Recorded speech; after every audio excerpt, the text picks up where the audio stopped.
Alright, 10 episodes in and no flaming whatsoever. Even though I've been moving through this series as slow as molasses. Even though the games are obscure as hell. Even though I get that weird list with my S's. No death threats, no spam threats, no snobbish punks or surly fanboys telling me to STFU. My faith in humanity well, it's still pretty much shot to hell. But this is a pleasant surprise. Alright, what's the next target? Kaiser Knuckle? Oh, no, it's MAME only. Ah well, what about Asura Blade? Damn, MAME only. What the heck can I cover? Ah, hell.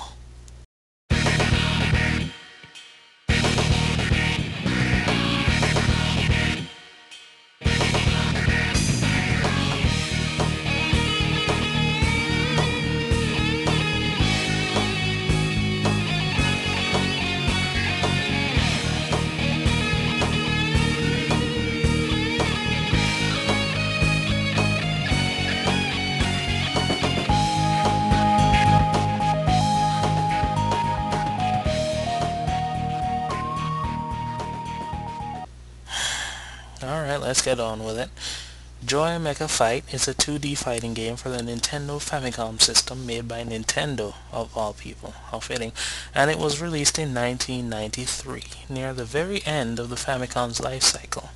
To date, it is the only fighting game that Nintendo has ever made, and if the Smash fans don't manage to hunt me down and brutally murder me for heresy, I'll clarify that statement soon enough. But first I'd actually like to talk about the game. It's an odd one, that's for sure. It's somewhat old-fashioned and fairly obscure. It was one of the many Street Fighter clones released in the early 90s, so it follows the first edition of Street Fighter 2 very closely. It had almost no influence on the fighting game landscape whatsoever.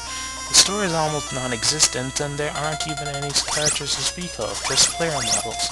So anyone who knows the game and knows the Fighting Game series may be wondering why I'm wasting my time going over it at all.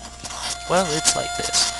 Rather than just trying to score a quick buck from confused consumers, Nintendo actually played around with the fundamentals of 2D design and made a pretty decent game in the process.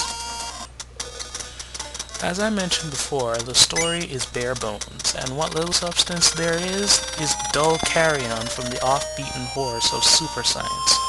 Two old friends named Erwin and Ivan enter into the field of robotics and create a string of robots for amusement parks and the like. One day, Erwin heads back to the lab and finds the place trashed.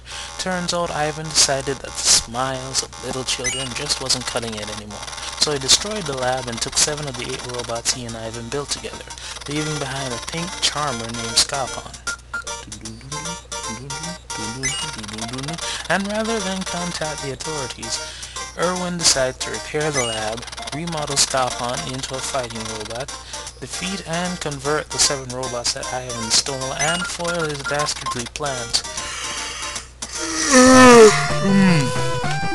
Sounds awfully familiar. But the story is not important. What is important is the gameplay. Joy Mecha Fight uses a D-pad for movement and 2 buttons for attacks. The A button is for punches and the B button is for kicks. In addition, each character has 4 special moves, 2 of which are almost always projectiles, and grapple attacks, the latter of which are surprisingly hard to avoid. Each match is decided by knockout. There are no timers or rounds, but each robot has energy reserves that simulate rounds, and every time one robot is knocked out, the other gets a small health boost. Most of the moves have a fair trade-off between damage, priority, and recovery time. And since there aren't any combos to speak of, matches usually consist of either landing well-timed moves or spamming specials like a fiend. The game engine isn't particularly revolutionary. Bots jump up and down and fall fairly well, and fights clip along fairly fast. However, what is impressive is how the character designs complement said engine. Each sprite is a loosely stacked hovering pile of shapes, sort of like a gray man clad in armor. They're essentially walking hitboxes.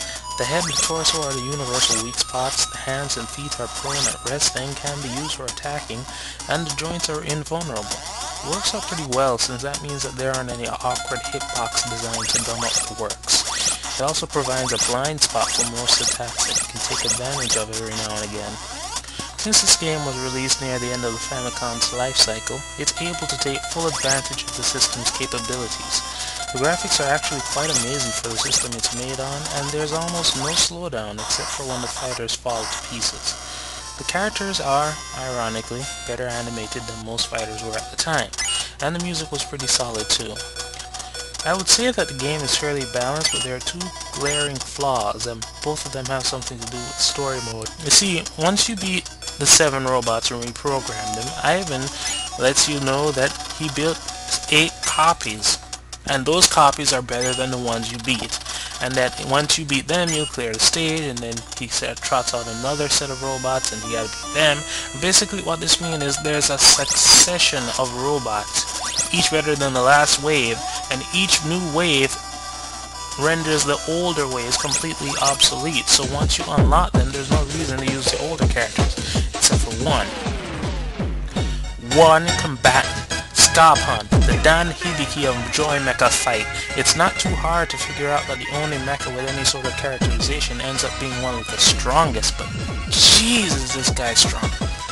Even if you find a way around this projectile, his Scarpon roll can spell your end. It's fast and pretty much impossible to avoid. The best you can hope for is to block or trade hits. Even most of the bosses can't deal with him. If you know how to use a charge character, you can blow through the game in an hour, maybe 2 hours tops. Whereas this would be a 3, 4, 5 hour ordeal with any other character due to all the resetting because of the AI's horrible spamming tactics. But at the moment, those are the only flaws I can think of, since this isn't the type of game that's meant for excessive play. It's more for the sake of fun, not tournament play or making sweet combo vids. Just for fun. You know, the reason most people play video games in the first place. If you don't take this game too seriously, you'll probably have fun with it. Even though, for the most part, it is pretty much just looking at how hitboxes work. And trust me, I've seen what some of you people do in your spare time. You need to figure out how hitboxes work. And if you do take it too seriously, then you'll probably bitch about how it doesn't have any proper high-level play, or how it lacks a tier list for you to figure out which character to main. And if you are that type of person who takes this stuff too seriously, then you're probably the type of prick who goes around telling people that if they're not training for tournament level play, they're wasting their time, and I wish you would go and jump off of a cliff already, because no one loves you. Well, that's all folks. Good night.